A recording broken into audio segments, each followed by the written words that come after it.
David Eby has been BC's premier for just over a year now, a year that saw a flurry of housing laws passed, ongoing challenges on the healthcare front, and the emergence of new political opponents. The premier sat down with CTV's Rob Buffum to reflect on the trials and triumphs of 2023.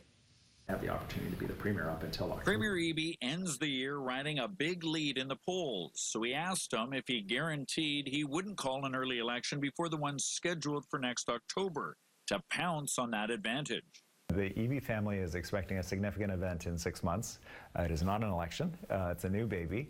And in 10 months, on the fixed election date, British Columbians will go to the polls. Opinion polls have shown BC's Conservatives making a surprising surge, gaining ground on the NDP and surpassing BC United, a trend not lost on Eby. The threat that they represent to that is bigger than an electoral threat. It's a threat to the province's prosperity, and I'm very anxious about it.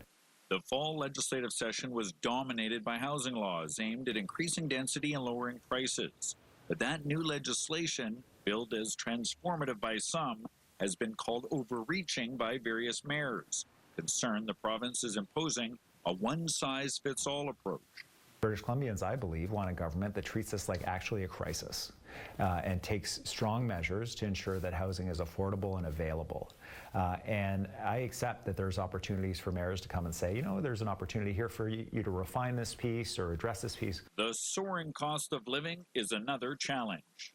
Eby's opponents pledging to scrap fuel taxes in parts or all of the carbon tax.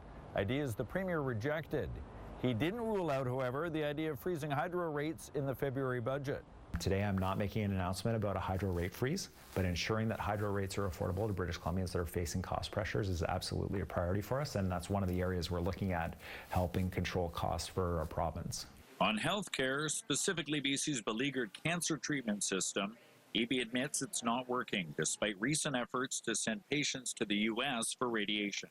It's not acceptable. People need to have care when they need it. He says efforts to build more facilities will help, but knows that's not a quick fix.